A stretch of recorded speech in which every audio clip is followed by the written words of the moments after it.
The first thing I understood, and honestly now I don't start a business if I don't have a niche, and it's a very specific profile.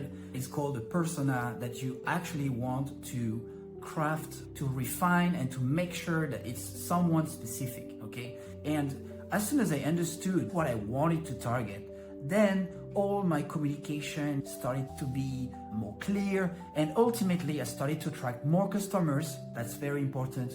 That's actually counterintuitive, right? I started to attract more customers by actually niching down to some specific people.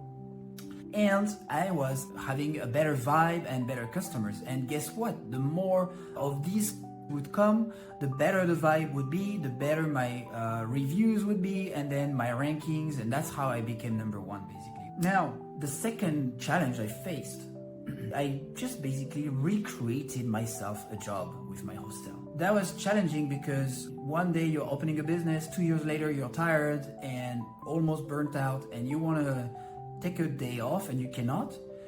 So how are you going to hold on to this business for the next 10 years if you cannot have a day off? And that's a harsh truth of being a business owner.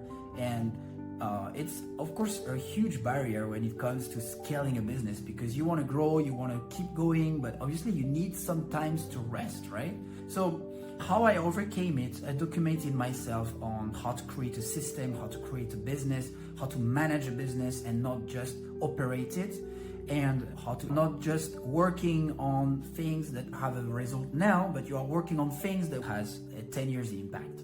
As soon as I understood that I was my own employee of my own business, then I started to extract myself and try to think of how can I have the best system possible, the best people possible to run these operations, to create the best business for the next 10 years.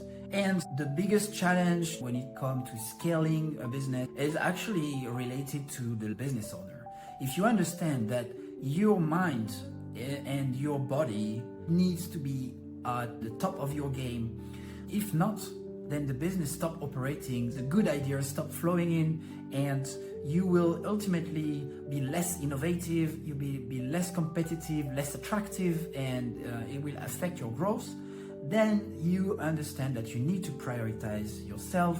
You need to find moments every day to take care of yourself, to eat properly, to sleep properly, to exercise properly, to drink water. It's just very basic stuff that every human body needs. It's physics, but it's also emotional, you know? You need to do things that ignite your creativity, your smile, and makes you enthusiastic on a daily basis.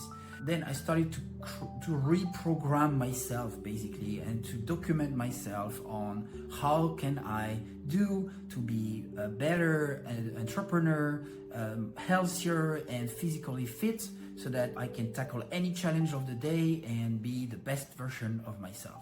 If you are in a bad shape or in a bad health today, if you are burning out, stressed out, overwhelmed, what you need is to learn about yourself. You need to reprogram yourself, doing things that you love every day, taking moments of reflections, taking moments of calming the monkey mind inside your brain, you know. It's been 5 years, I think now, that I keep seeing myself being in a better shape, better health every day. And it takes time. This one takes time, but scaling a business is not going to be something that happens over. It's going to be a lot of work. It means you have to work on the system that you create to operate that business. And inside this system, there is obviously your team, there is obviously your productivity tools, but there is also yourself and how you are growing as an entrepreneur.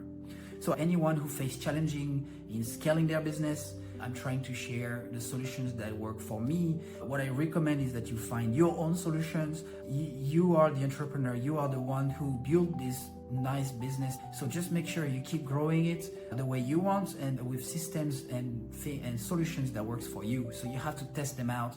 And the community that I'm building with Scale in Peace is basically solving this problem, because it aims at being a self-help community for entrepreneurs.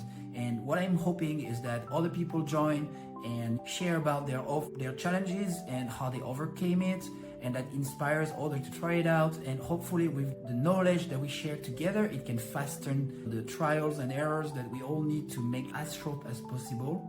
And hopefully we become all grown up business owners and have thriving businesses in our community. So to join the community, just shoot me a message. I will leave my LinkedIn and I will leave my website as well. See you tomorrow, guys, for another video.